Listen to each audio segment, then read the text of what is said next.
నమస్కారం.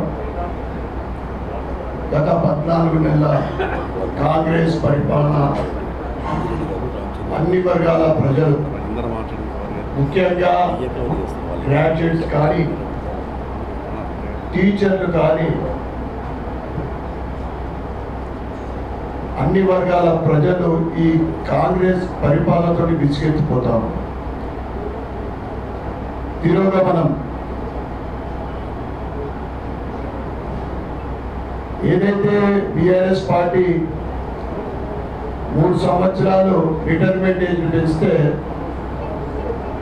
Retirement benefits ఇయ్యలేని చాట కానీ కాంగ్రెస్ ప్రభుత్వం మళ్ళీ 3 సంవత్సరాలు పెంచుతా ఉంది.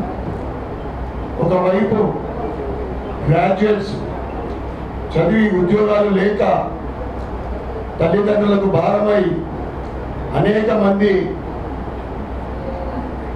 ఆత్మహత్యలు చేసుకుంటా ఉంటే వీరు 6 గ్యారెంటీల పేరు మీద ప్రజలతోటి మీ యొక్క గ్యారెంటీ కూడా అమలు పరచక ఈరోజు మళ్ళీ కొత్త కథ తీసుకొస్తారు. మొన్న మనం చూసినాం, మా గ్యారెంటీ అమల్లో 4 రేపే మీ ఖాతాలో పడతాయి, రేపే రేషన్ కార్డు వస్తుంది, రేపే ఇందిరమ్మ ఇల్లు మీ అకౌంట్లో పడితే 5 లక్షల రూపాయలు అని చెప్పి ఏ ఒక్కరికైనా నచ్చిందా నేను అడుగుతా ఉన్నాను. ఇంకొక వైపు భారతీయ జనతా పార్టీ ఒక కమిటెడ్ పార్టీ, మాట ఇస్తే నిలబడితే పార్టీ, అన్ని వర్గాల ప్రజలతో కలుపుకోయే పార్టీ. ఈరోజు దేశవ్యాప్తంగా ఎక్కడ ఎన్నికలు జరిగినా కానీ భారతీయ జనతా పార్టీ విజయం సాధిస్తూ వచ్చారు. కారణం, భారతీయ జనతా పార్టీ ప్రజల పక్షాన పనిచేసే పార్టీ, ప్రజల కోసం పనిచేసే పార్టీ, అన్ని వర్గాల ప్రజలకు పనిచేసే పార్టీ.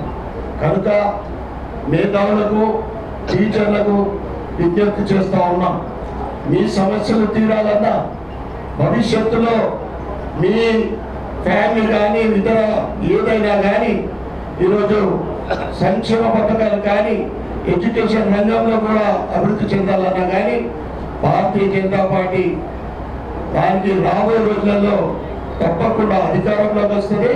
కనుక మీరందరూ కూడా దయచేసి మేము చేతులెత్తి నమస్కరిస్తూ ఉన్నాం.